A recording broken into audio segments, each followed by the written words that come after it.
नमस्कार दोस्तों, मैं विश्राम स्वागत करता हूं अपने YouTube चैनल तैयार क्लासेस में। और हमारा टॉपिक चल रहा था जो कक्षा 10 का सामाजिक विज्ञान का चल रहा था। कक्षा 10 कौन सा विषय?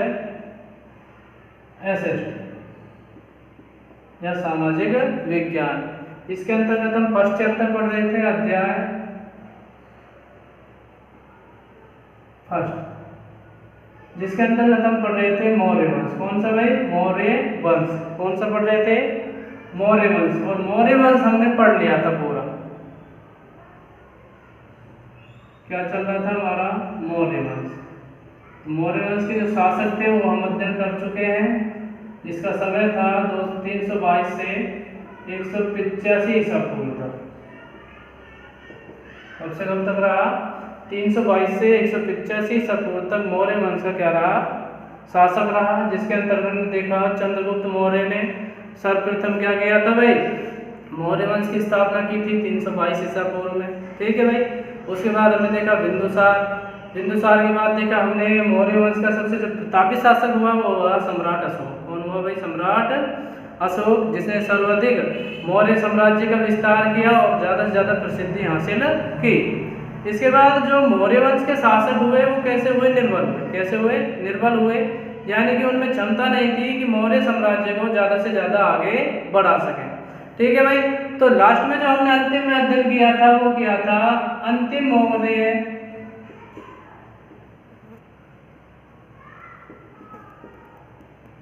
सम्राट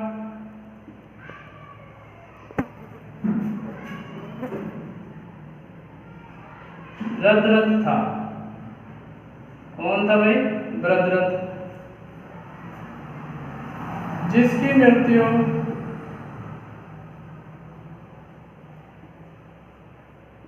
185 ईसा पूर्व 185 ईसा पूर्व पुष्यमित्र शुंग ने की थी। किसने की थी? पुष्यमित्र शुंग ने की थी, जो भद्रथ का क्या था भाई? मंत्री था। क्या था ये? भद्रथ का मंत्री था। कौन भाई? पुष्यमित्र शुंग। यानी कि हम कह सकते हैं 185 ईसा पूर्व 185 ईसा पूर्व पुष्यमित्र शुंग ने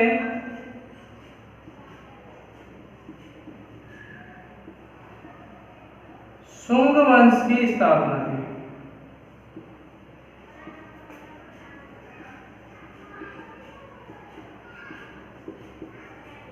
किसकी की भाई?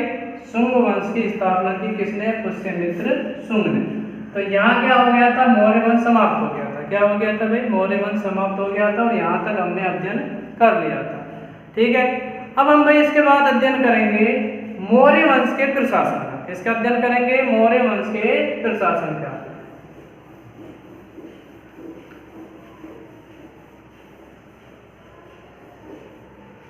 इसमें हम देखेंगे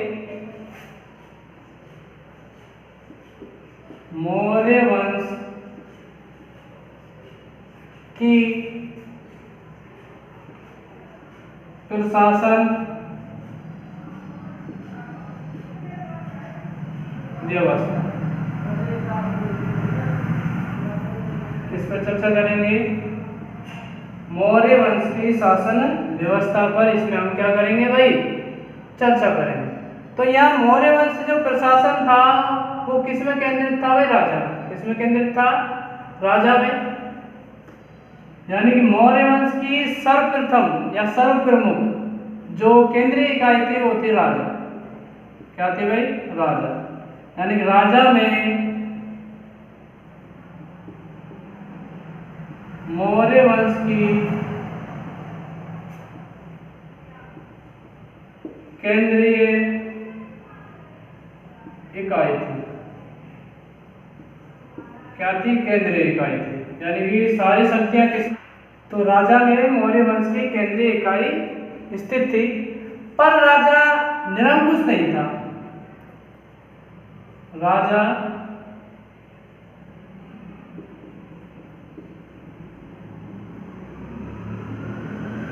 निरंकुश नहीं था। क्या नहीं था मौर्य वंश में? सारी शक्तियां भी राजा में निहित थी। केंद्रीय इकाई किसे मान रहे हैं? राजा को। पर राजा क्या नहीं है भाई? निरंकुश नहीं है। निरंकुश का अर्थ क्या होता है? जिस पर किसी का अंकुश नहीं हो।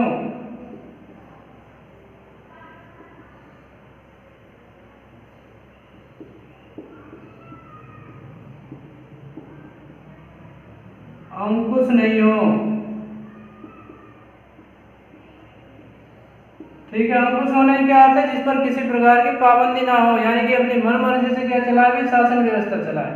तो राजा कैसा नहीं था? निरंकुश था, नहीं था। राजा के निरंकुश नहीं होने के कारण उस पर क्या थी भाई? ऊपर जो समितियां बनाई हुई थी वो क्या करती थी? उसको नियंत्रण करती थी। किसको भाई?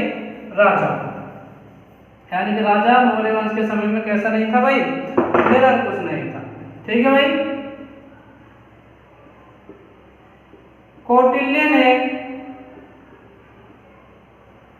कौटिल्य ने राज्य के 7 अंग बताए हैं या 7 अंगों का वर्णन किया है।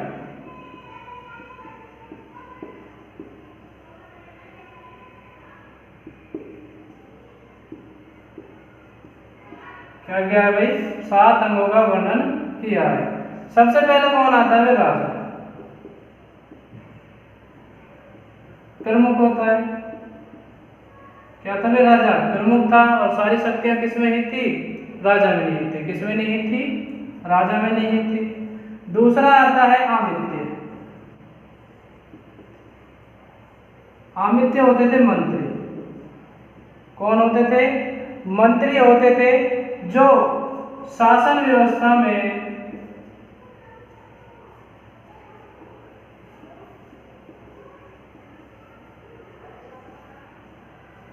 मदद करते थे। किसमें व्यवस्था? शासन व्यवस्था में मंत्री क्या करते थे? आमित्य मदद करते थे। ठीक है भाई। पहला कौन हो गया? राजा। पहला कौन हो गया? राजा हो गया। दूसरा कौन हो गया? आमित्य हो गया। और तीसरा हो गया जनपद। कौन हो गया? जनपद यानी कि जिला। साधारण भाषा में वर्तमान में क्या है? क्या कहेगा भाई? जिला। यानी कि जनपद एक इकाई थी और जिसमें व्यक्ति क्या करते थे? राज्य को एकत्रित करते थे एक जगह और उसे जनपद का नाम दिया जनपद किया जाता था। उसके अध्यक्ष का नाम क्या था? जनपद का अध्यक्ष। ठीक है। चौथी इकाई है वो आती है दुर्ग। क्या आता है भाई? दुर्ग। सुरक्षा के लिए। किसके लिए? सुरक्षा के लिए। यानी कि राजा का दुर्ग ऐसी जगह पे बनाया जाए और परकोटे के रूप में बनाया जाए। यानी कि ये पहाड़ ले लिया हमने, पहाड़ को काटा गया, इस प्रकार बनाया गया। ठीक है। इसके ऊपर किला बनाया गया और किले को चारों तरफ से दीवारित किया गया जिससे कोई इसके अंतर्गत प्रवेश ना कर सके। तो दुर्ग क्या किस लिए बनाए जा रहे थे ऊंची जगह पे? सुरक्षा की दृष्टि से। किसकी दृष्टि से? सुरक्षा की दृष्टि से। पांचवा आता है कोष। क्या आता है भाई? कोष। कोष क्या होता है? धन रखने की जगह। ठीक है भाई। आपदा की स्थिति में कोष बनाया गया जिसमें पैसे इकट्ठे किए जाते थे, अनाज इकट्ठा किया जाता था। किसी प्रकार की विपदा आ जाए तो कोष में से धन निकालकर उस आपदा को दूर किया जा सकता है। और छठा आता है सेना। देश की सुरक्षा और साम्राज्य विस्तार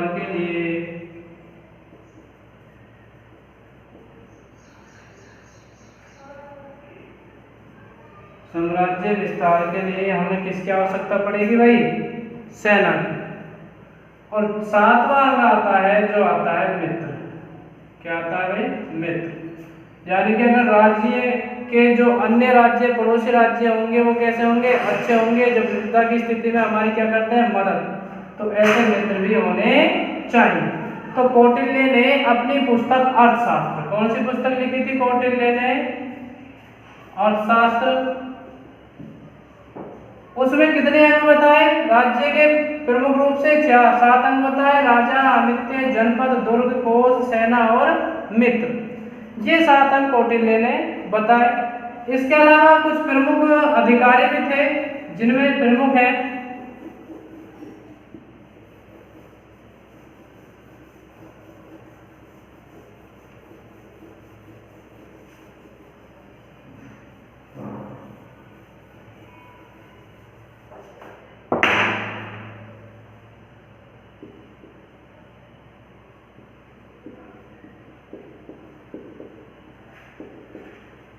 ठीक है भाई। कौटिल्य ने अपनी पुस्तक अर्थशास्त्र में राज्य के कितने अंग बताए, 7 बताए, और प्रमुख रूप से क्या बताया भाई, राजा के प्रमुख 2 अंग बताए, जिनमें सबसे पहला आता है मुख्यमंत्री। कौन सा आता है, मुख्यमंत्री।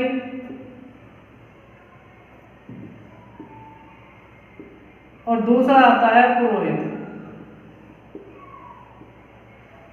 कौन कौन से हैं, मुख्यमंत्री और पुरोहित, और इनकी नियुक्ति कौन करता है, राजा। कौन करता है, राजा, पर उपदा परीक्षण के बाद।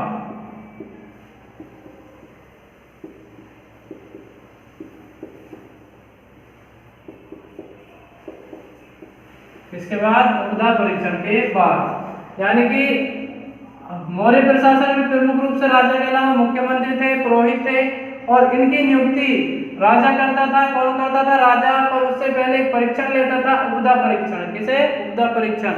जैसा वर्तमान में कंपटीशन होते हैं, पेपर देते हैं, तो उससे पहले इन पदों की नियुक्ति से पहले क्या किया जाता था, एक परीक्षा ली जाती थी, जिसमें पास होने के बाद ही इन्हें मुख्यमंत्री या पुरोहित बनाया जाता था। अब हम प्रारंभ करते हैं अपने केंद्रीय प्रशासन की सबसे पहली इकाई। किसका भाई, सबसे पहली इकाई का, जिसका नाम है केंद्रीय प्रशासन। क्या है भाई, केंद्रीय प्रशासन।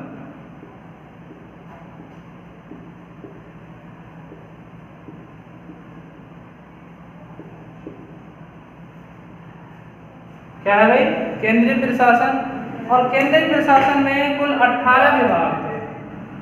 कितने थे, 18 विभाग। केंद्रीय प्रशासन में कितने विभाग थे, 18 विभाग। किसके अनुसार, अर्थशास्त्र के अनुसार।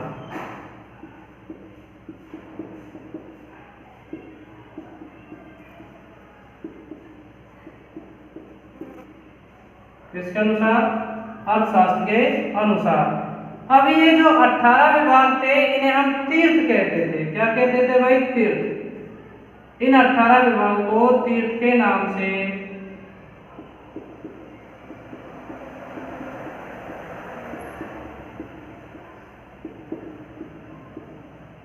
किसके नाम से जाना जाता था, तीर्थ के नाम से जाना जाता था। और तीर्थ के अध्यक्ष को क्या कहते थे भाई, महामात्र। क्या कहते थे, महामात्र।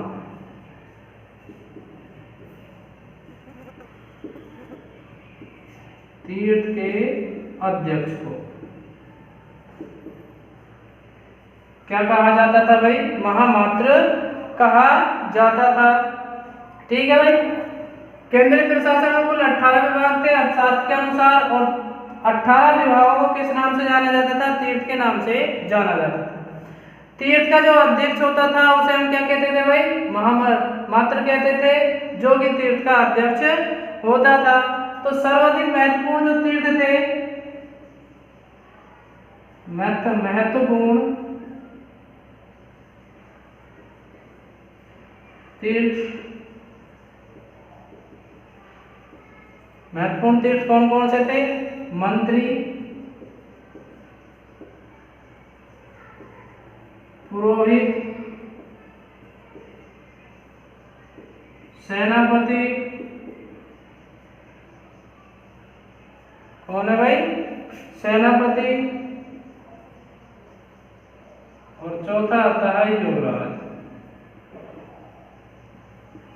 ये क्या थे भाई, प्रमुख रूप से महत्वपूर्ण तीर्थ थे। क्या थे? महत्वपूर्ण तीर्थ। यानी केंद्रीय प्रशासन को कुल 18 विभागों में बांटा गया, किसके अनुसार? अर्थशास्त्र के अनुसार। और 18 विभागों को हम क्या कहते थे? तीर्थ कहते थे। क्या कहते थे? तीर्थ। तीर्थ के जो अध्यक्ष होता था उसे हम महामात्र कहते थे। किस नाम से जानते थे भाई? महामात्र के नाम से जानते थे। और उस समय जो प्रमुख तीर्थ थे उनमें मंत्री, पुरोहित, सेनापति और युवराज इनको सम्मिलित किया जाता था। इसके अलावा अगले की बात करते हैं, दूसरा आता है समाहर्ता। क्या आता है भाई? समाहर्ता।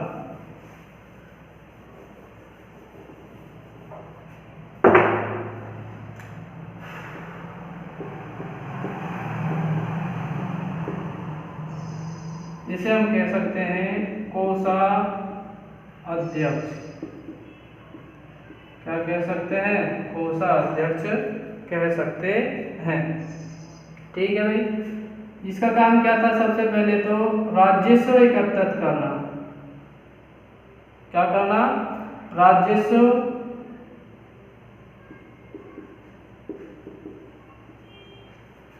एकत्रित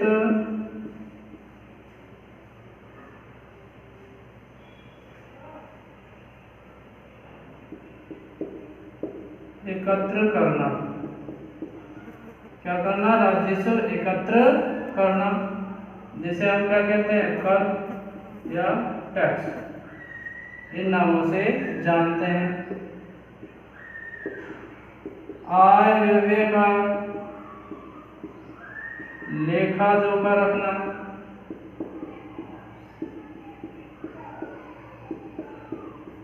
आय व्यय का लेखा जोखा रखना और वार्षिक बजट तैयार करना।